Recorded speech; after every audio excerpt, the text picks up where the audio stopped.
This story is called The Old Country Church by Jade Thorne. Back some years ago, a good friend of mine asked me if I'd like to go check out the church just outside of town. Told me some things that just happened there that he couldn't explain. I wasn't keen on setting foot on church property, but I eventually agreed to go with him. Let me back up a moment before I continue and explain who and what I am. First of all, I'm in my 40s, so I'm not young. Secondly, I'm an Army veteran. Lastly, I am not Christian, and I have a healthy understanding of the occult and the supernatural thanks to years and years of study and experience. I'm no dummy. I don't put myself into dangerous situations, and I go in with an open mind. I'm not going to try to bless the land or rid the place of any evil spirits. I'm going just to check things out discreetly, and then I'm going home without touching or bothering anything. Leave no trace, you know? It was a weekday night when we went. We picked up his girlfriend and another male friend who absolutely insisted on bringing his goddamn sword with him. Dude, what the fuck?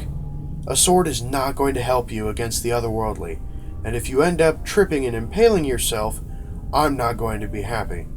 He wouldn't listen to any of us, though. So, he got to keep the stupid sword.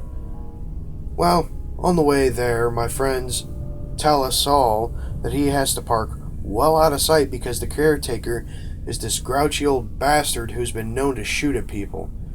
I told him I didn't like the sound of that, and he laughed and said not to worry, because he was an expert at hiding. The church is very old, understand? And it's out in the boonies.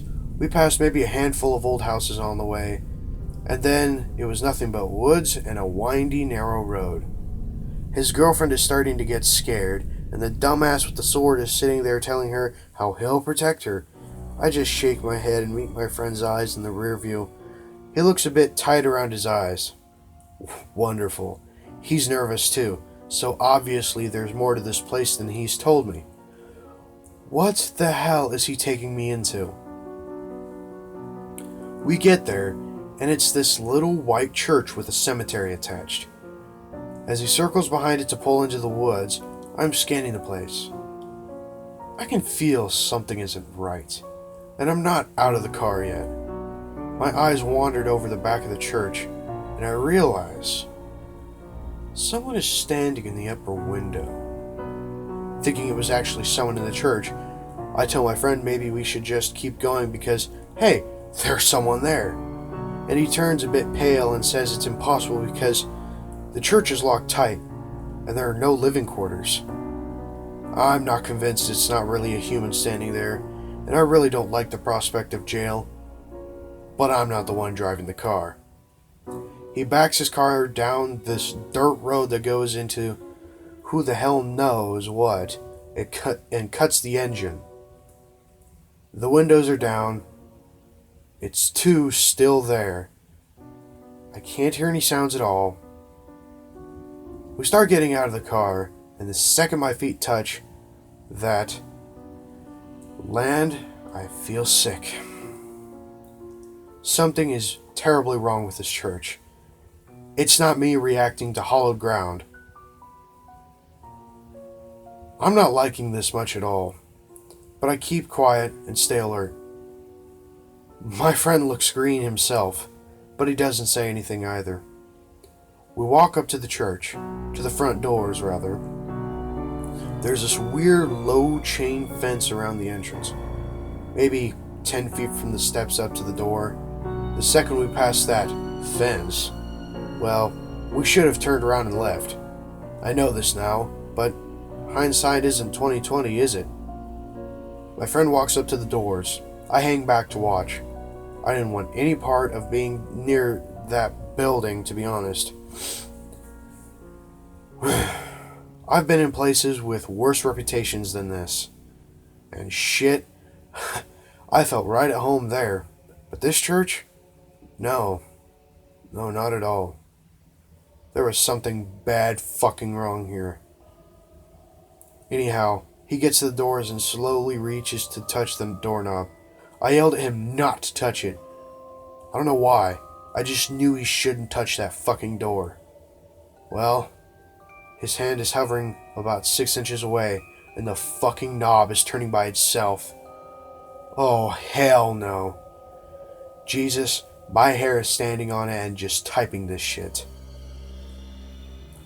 I quite firmly tell my friend that we are getting the fuck out of Dodge yesterday, and start to turn around and walk the hell away back to his car when he responds that he can't fucking move. The dude with the sword decides to go help him.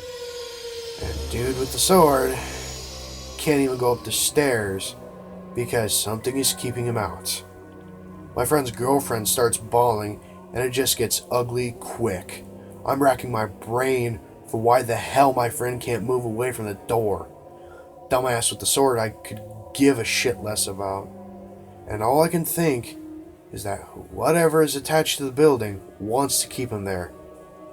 No, not today you aren't, I think to myself, and I head for the steps expecting to be kept out too. I go up the stairs, so whatever it is will let me pass, but not the dumbass with the sword.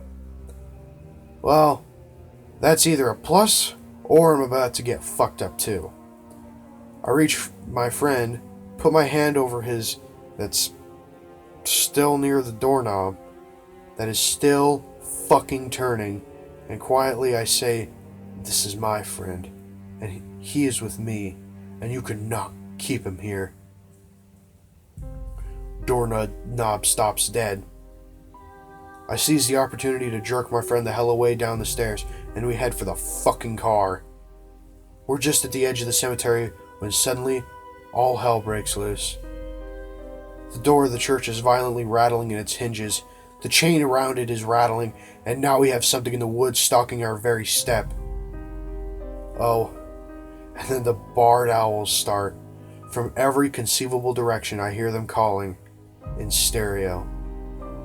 I've heard some weird shit, and I've seen some weird shit, but this is bothering me on a level I can't quite deal with. The girlfriend is still sobbing her eyes out. Dude with the sword is muttering about how he'd like to stab something. And my friend is walking very stiffly ahead of me to his car. I call his name, and he doesn't even respond. Not sure what else to do, I jog to catch up with him and grab his arm to get his attention. "Later," he says, clearly not wanting to talk about whatever the hell happened to him in front of those two. I nod, and we all get into his car without incident, thankfully, and then we leave.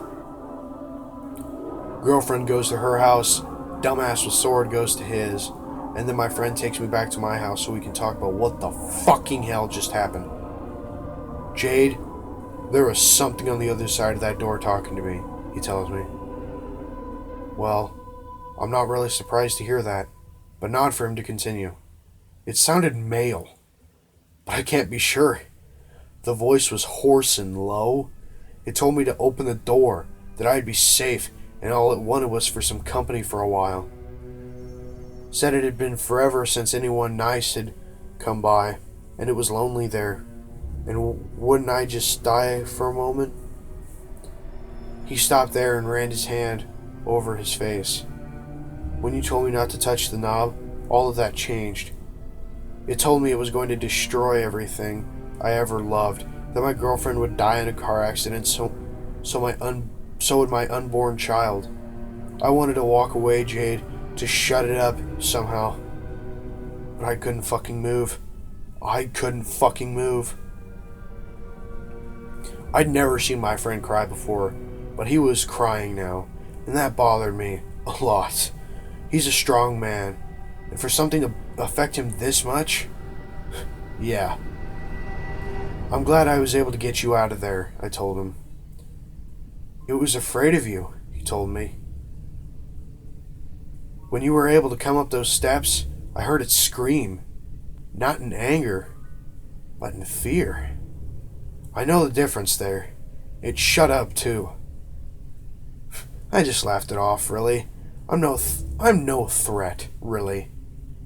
I'm just a short, curvy redhead who goes into mama bear mode if you threaten my friends. But that's it. No way did I believe him on that. But to sort of offer some measure of peace, did give him one of my pendants to wear for a while, and I told him to stay away from that fucking church.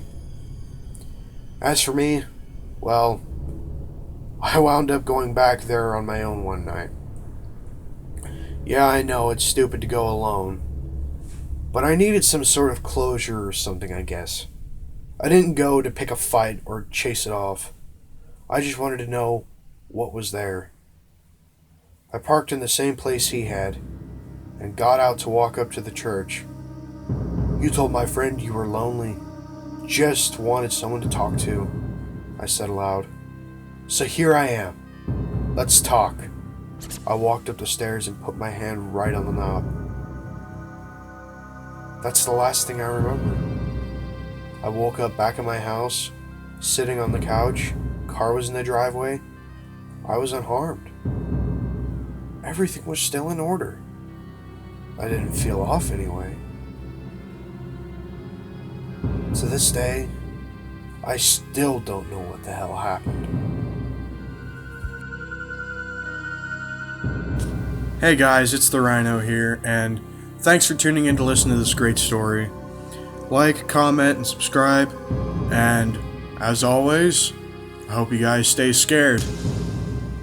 Adios.